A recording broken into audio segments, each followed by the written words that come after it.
Amazon is unique for the most part because it's a marketplace, meaning price doesn't happen in a vacuum. When somebody searches on a marketplace, not only do they get to see your product, but they also get to see, depending on the search, 64 other products as well on that search engine results page, okay? And it's that initial search engine results page that you need to get them to look through to come to your actual product details page. So search engine results page here, product details page here, okay? So if you can't get them here, it's very, very hard to get them to buy, okay? So in terms of like micro conversions, it's a very, very important one. You could argue the most important one to get them from here to your product details page, okay? And that's true of any marketplace, but Amazon makes it super, super easy to price compare. And it only really gives 4 different things for the consumer to make their comparisons on. So obviously a big part of that is the image, which is why I go on and on and on about the hero image being so important. But then you've got the title, the reviews or ratings, and the price, okay? They're the main important things that we can play about with to get them to actually click through onto the next phase of the process. Unlike Shopify, where they come directly to your site and price is in a vacuum, they're not getting to compare it with anything else. Your price is much more fungible as a result of that. But on Amazon, it isn't. So you've got to be mindful of that. So anyway, here's how I think about price on marketplaces like Amazon. So a purchase that is less than $20 is typically not an important purchase. Like the customer is not thinking about it that much. They're probably not researching it. They haven't got a lot invested into the product purchase, okay? Unlike other things. If you're making a big purchase like a house, you spend shitloads of time doing diligence. If you're making a tiny purchase like a mobile phone case, you put a lot less time into it. That's all that really means, okay? So we use price as a proxy for the level of due diligence they're going to do, both explicit and implicit for them. Less than $20, not much at all being done for them, okay? So they're not even thinking about things very much. In that situation, you have to price match. You must price match. You can't get a advantage at that point because the customer isn't interested in it. They don't give a rat's ass about quality and all the rest of that cool shit that we can do later on, okay? It's just not important to them at that particular price point. Jumping up, next price points, 20 to 50, okay? I think that's accurate for most marketplaces. You can start to premium price, meaning you put yourself at the top end of the marketplace. The purchasing decision will be thought through more as you approach $50. Okay, the higher in price, the more you're going to think about what you're buying and the more decision-making criteria you will sort through.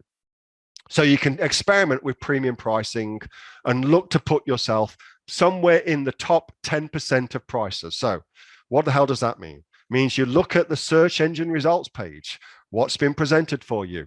You take the average of all of the prices for similar products to yours, and you put yourself in the top 10% of the prices. Okay, that's what that means. That's premium pricing. Clearly, though, your product you've got to be doing good images and shit like that. Okay, you've got to start that process. That's a good place to start. Listening. Next up, the 50 to 100 mark, something like that, okay? Here, you can absolutely start split testing price. So below that, I really don't think it's worth split testing your price on a marketplace like this. But above that, you can start split testing your prices, and of course, you can do that now with Amazon. So I think there's absolutely room for a premium offering, and this at this point, as you start approaching 100, that's where you absolutely want to put yourself at the top of the market. So my own strategy would be to be at the where the market tops out. I'd want to be the top. I'd literally want to be the top product in that particular price sphere. Okay, I'd want to be there. And as far as like a pricing premium, I don't know. Like if everybody else is at 90, then I'd want to be at 99, for instance. Okay, I'd want to be 10% above. Next, 100 to say 200, even more. I guess it becomes kind of like, yeah, it becomes the same mostly now. Absolutely experiment with luxury pricing. What's luxury pricing? Well, luxury pricing is where you are, you can buy. My lovely wife just brought a handbag this weekend, and she could have got two different kinds of handbags. One kind of handbag would have been, $200, something like that. I don't know what the fuck they are. And the other is a lot more money than that. Yeah. So why? Well, it's a bag, and it's got brand, and it means things to her, and she identifies with the image that particular brand says our buyers are, the aspirational side of it. Oh, our buyers of this bag, they're like this. This is what they're like. Oh, that's what I want to be like. It's aspirational. I will pay to have that feeling of being associated with those things that I aspire to.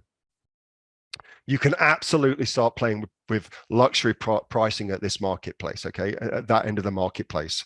But that gives you some insights into pricing. That's how I start thinking about pricing when I'm looking to put things onto Amazon. Amazon is a marketplace, therefore you've got to look at this as a gestalt. You've got to look at it as a whole. Like what else is happening in the marketplace? You can't be kind of myopic about it. Like, I don't want to see what everybody else is doing.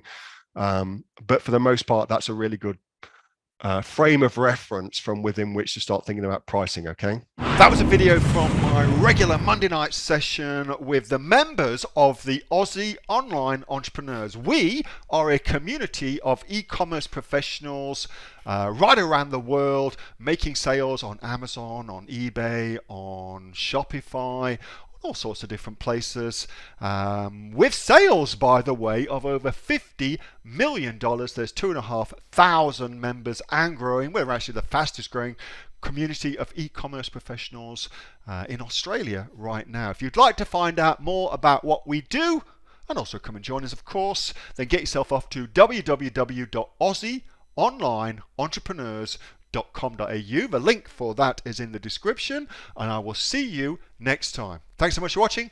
Bye for now.